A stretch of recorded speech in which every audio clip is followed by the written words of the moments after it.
So ever since the season has started, there has been quite a few new setups for Strafe Impale speeds, specifically for solo, which has been pretty cool because it does utilize 3 different types of runes. Lightning is gaining some ground. I kind of talked about that quite a bit in my Demonhunter guide, that it probably would due to consistency. So, but with that being said, I tend to stick with fire. Fire is kind of one of my favorite runes to play with just because of the playstyle.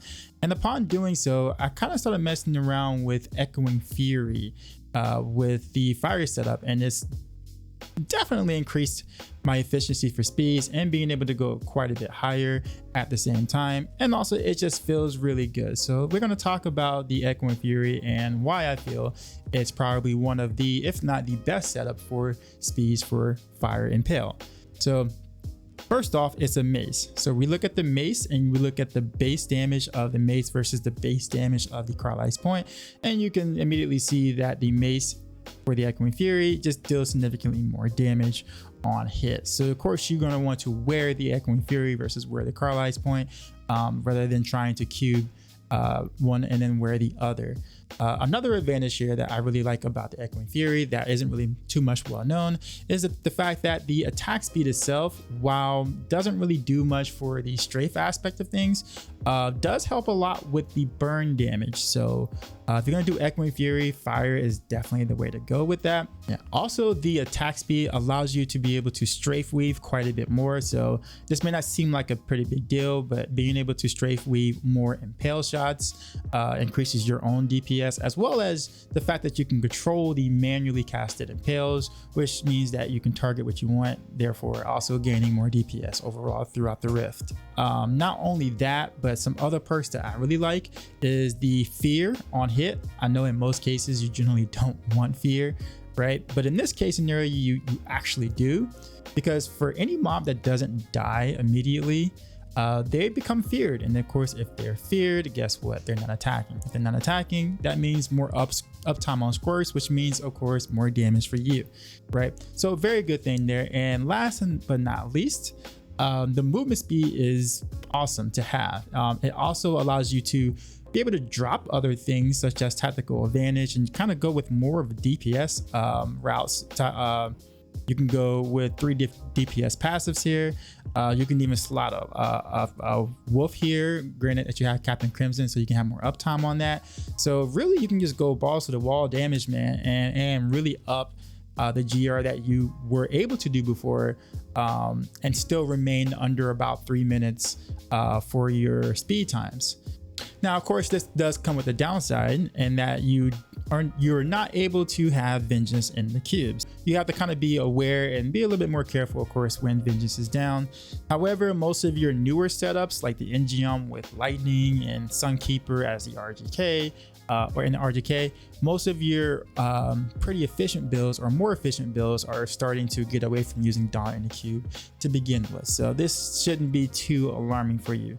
So ahead, you're going to see 3 different speed runs that I did on stream the last night actually, and all those 3 speed runs are actually back to back to back. And so I actually want to show you all 3 because I don't want to cherry pick and be like, hey, this was the best 2-minute run that I did that was a 125, right? Like I want you guys to see what an actual playing through some time speeds look like with this build, and so therefore you can see why this is good or why it performs as well as it does. So yeah, without further ado, hope you enjoy. Yeah, so I'll do a couple of solos and then I'm gonna go. How many keys I got? 23. Okay, so we'll do a couple of solos. Bass starting map.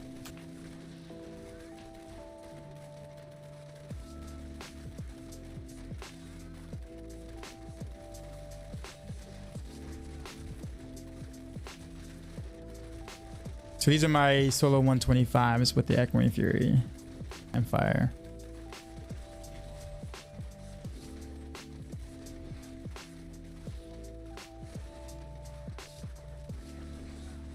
I got hit. Juggernaut.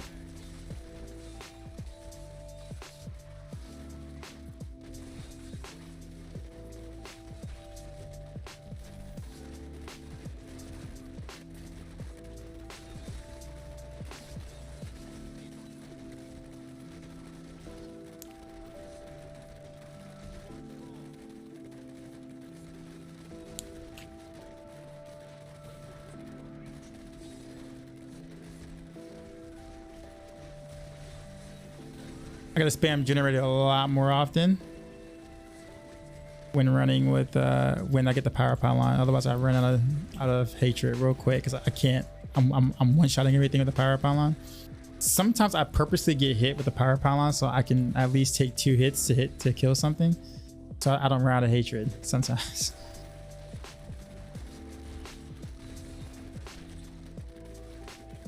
Because of course with squirts activated and power pylon, like everything's like one shot.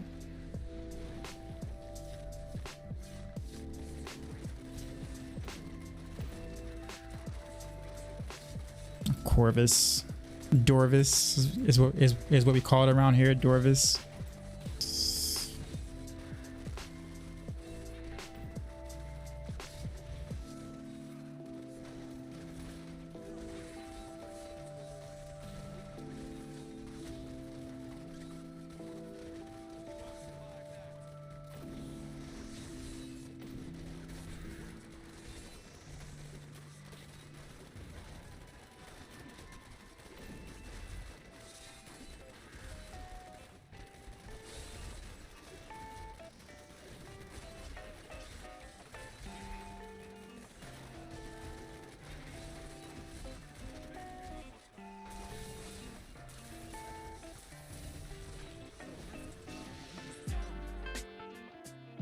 You look like this guy I met at Dave & Buster's one time. Charlie, what's up, man? How's it going? What are you up to? It's a little late. It's a little late, right? Yeah, so this is under 3 minutes. So right under 3 minutes is what I was able to do this in. Imagine 125 on a pretty mediocre 2 maps, Dorvis and Halls of Agony. So yeah, this is what I do solo, basically. Sleep schedule's all over the place. Oh, that sucks, man. I'm actually about to go now, or not now, but I'm gonna do 2 more runs and then I'm gonna go. But yeah, I've been streaming for like pretty long hours, longer hours than I normally would, but it is the beginning of the season still, like week 2 of the season. So it's like, you know, I'm just trying to continue to ride the momentum, you know what I mean? But hope all is good with you, Charlie boy.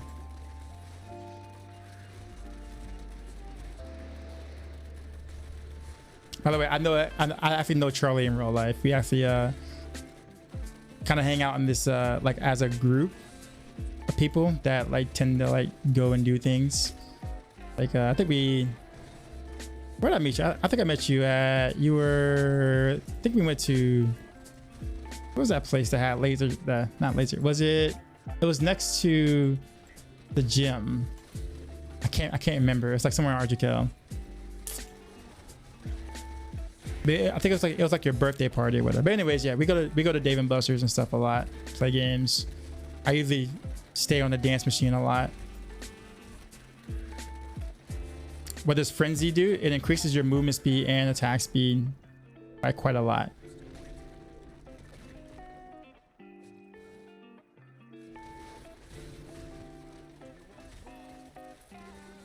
Which for me, in the way that I like to play and the fact that I like to use a fire rune, is really, really good. I actually should have been doing this early season. I wish I would have done this before. I'd probably be like about 100 Paragon more than where I'm at if I would have remembered the perks behind attack speed and the burn damage for fire. But to each their own. I know now, so I remember now, so we're good. As you can see, these 127s, these 125s are pretty much a cakewalk for this.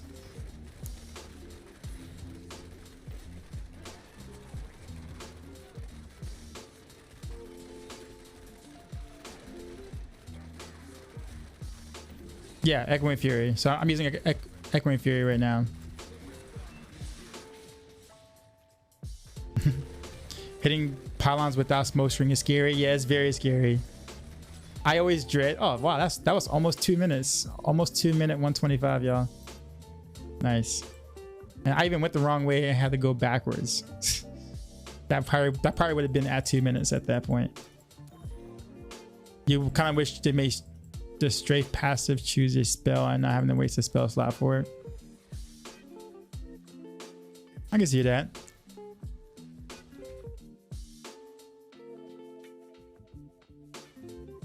Zito, see you, man. See you this weekend. It was fun playing with you. Just hit me up if you ever want to continue to do some groups, for sure. That day we played Leather Type was right before COVID. Yeah. That was. And like literally a month later, we were all on lockdown. Yeah, so like I met all of y'all for like a good month and some change, and then we got the whole COVID thing to happen.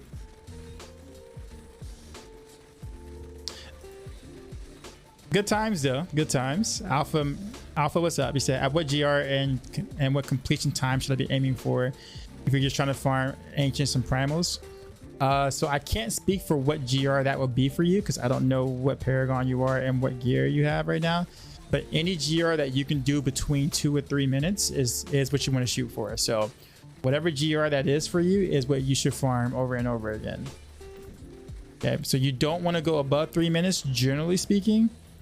And if you can get below 2 minutes, sure, but that's going to be very difficult to do without some like optimization per se. So that's why I say between 2 minutes and 3 minutes that you can do consistently. In my opinion, I think for most players who, you know, may not grind like a lot, I say 2.5 minutes is probably what you should shoot for. Whatever GR you can do in about 2.5 minutes is what you want to do over and over again.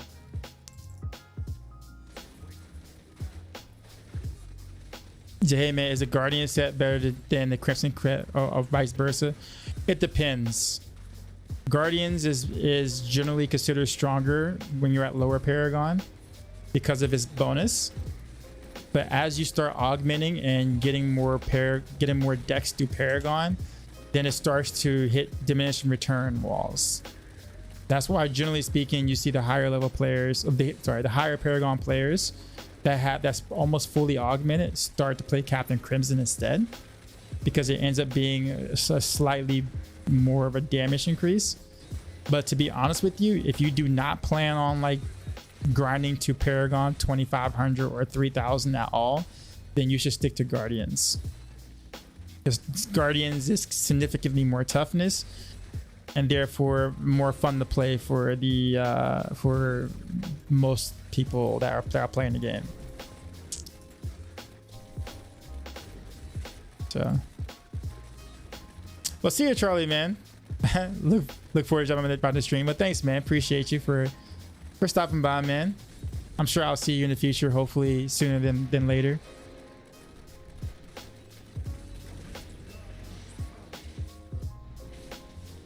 Your Guardian is better for lower Paragon, but how so? Because well, kind of what I just said. I'll kind of show you more of it. So give me a sec.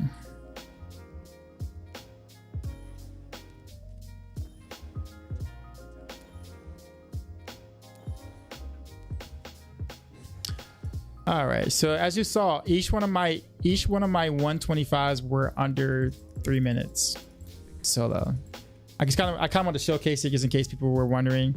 So as you see, the past 3 times, 2 minutes and 49 seconds. This one was 2 minutes and 13 seconds. This one was 2 minutes and like what, 41 seconds? Yeah, so anyhow, all right, so let's talk about Guardians real quick.